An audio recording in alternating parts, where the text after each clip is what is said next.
あれですね、やっぱ最初は自分が思いつく一番書きたいものをね書くのが一番いいと思いますよね。自分に素直になるっていうのが大事なんでしょうね、その表現する上で。これたまにねする話なんですけど、アニメ私塾元塾生さんでアニメーターになって、その後アニメーターを辞めて同人作家になって、そして壁沢ってやつですか、独立して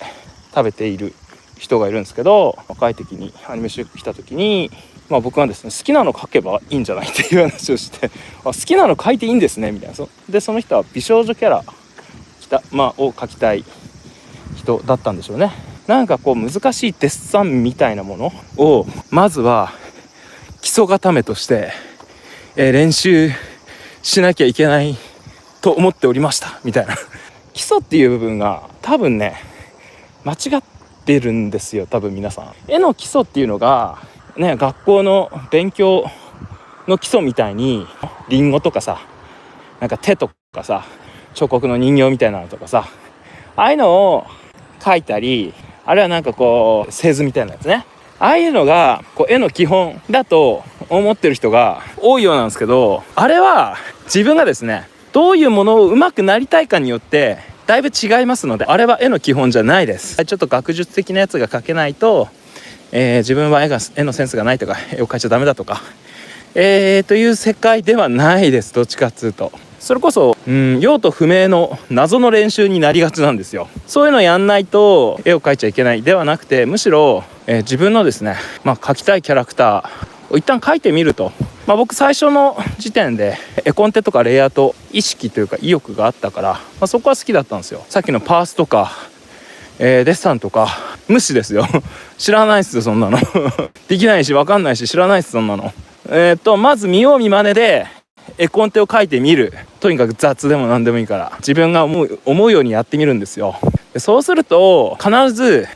壁にぶち当たります。色がどうやったら塗れるのかとかそういう話ですよ。今でいうとこのクリップスタジオでやるようなことですね。その当時ね塗り方も分かんなかったですからね。その時でその壁の越え方って違うと思うんですよ。まず自分が何やりたいかっていうのをまずやってみるんですよ。でそしたら絶対できないっていう部分に当たるから、その時に初めて必要なこと学べばいいんですよ。でそうやって学んでった結果、パースが必要だなとかデッサンが必要だなと思ったらやればいいんですよ。勉強する順番が逆ですって言ってたのはそういうことです。皆さん微分積分って覚えてますか三角関数って覚えてますか？それが好きな人は覚えてると思うんですけど、覚えてないでしょ。なんでかっていうと、あれが何のために使うのか分かんないじゃないですか。人はですね、自分の人生に不必要なものをですね頭に入れないんですよ。しかし必要とあらば必死で学ぶんですよ。それこそが本当の学びなんですよね。なので自分が必要だと思わなければ学ばないわけですよ。自分が必要だと思うところまでやんないと学ぼうと思わないの。だからとりあえず気になったら実装してみるの。実装って自分で走ってみるんですよ。いわゆる成功法とか必勝パターンってないんですよ。まず興味のあることっていうのが多分みんな結構違うわけです。アニメーターになりたいっていう人でも、お絵描きが好きでアニメっぽいキャラクターを描きたいっていうね、そういう、希望でやってる人もねいると思うんですけど、僕なんかは割と映像の一種としてアニメっていうものが興味があったので、キャラ萌えとかね、あんまりないので分かんなかったから。でその時にね、大してやりたくもないことをやってると、まずスタートラインで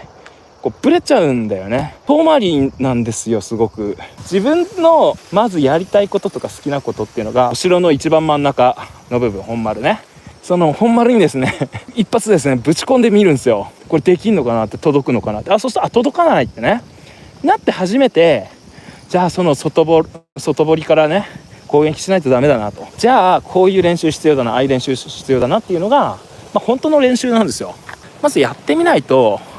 いけないんですけど、まずそもそも自分が何したいのか曖昧だったり、あるいはそれに嘘をついてるようだと、いつまで経ってもですね何してんだろうみたいな感じでですねもやーっとしてるんですよ。僕結構いろんな塾生さんとかね、いろんな人と話したり会ったりすることはね結構多いんで分かるんですけど、その人が、創作関係でうまくいくかいかないかはっきりわかるんですよ。その人の言ってることがはっきりしてるかもやっとしてるかっていうもうこれ二択なんですよ。どんなのが好きなの？何をしたいの？でそれいつまでに完成さす？っていうね、もやっとしてるとですね、すごく遠回りになる可能性があるんですよね。逆に言うと、その人がはっきりしてるともう最短ルートでまっすぐ行けるんですよ。なのでなんか成長が早いとか遅いとかそういうことに対してコンプレックスがあるとかないとかね、たまにそんなね独り言的なものをね見たり聞いたりしますけど、シンプルに自分が何をしたいのかで、それが相手に伝わりやすい状態なのかっていうこの2つがですね非常に重要なんですよね。だから基礎の部分っていう意味では、自分が何したいのかが、はっきり整理されてるっていうことが、成長にはですね一番重要なんじゃないかなと思いますけどね。これ人っていうのはですね、なんか不思議なもんで、自分が大してやりたくないことでもやりたいって言えるんですよね。自分に嘘ついてるっていう状態なんですけど、僕がね高校の時にクラスメートっていうか同級生がいたんですけど、彼に言ってたのは、俺学校の先生になるよって言ってたんですよね。でアニメの話をしてる時は、僕は相当キラキラと話してて、で学校の先生になるって言ってる時は僕の目が死んでたみたいなんですよ学校の先生っていうものがねどんなものなのかっていうのは僕は大体ね知ってたんで、目が死んでたらしいんですよその話をしてる時に。でアニメの話をしてる時は目をキラキラと。これは自分がなりたいんじゃなくて、親がなってほしいものを僕はですねただ言ってただけなんですよね。人っていうのは、親だったり周りのね、周囲のですね、考え方っていうのに当然引っ張られますから、自分がなりたいものじゃなくても自分がやりたいことじゃなくても、やりたいって言えるんですよ。自分を簡単に偽れるわけじゃないですか。だけどやっぱそういう時ってね楽しくないんだよね。目が死ぬんですよね本心じゃないからね。そのターンだとやっぱり結構きついんですよね。あとね、初心者の人ね結構聞いてる人多いと思うんですけど、手っ取り早くうまく見える方法があります。色塗りましょう。しかも影付けとかちょっとでも見栄えするようにした方が長続きするよ。毎回自分の絵が下手だなしんどいなと思ったら描かなくなっちゃうじゃないですか。ちょっとでもうまく見えるようにうまく見える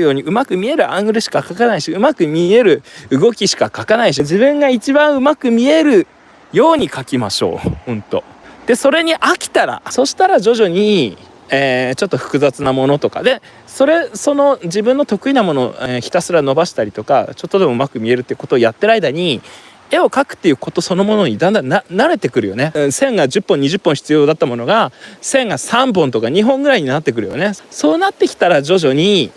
自分への負荷を加える練習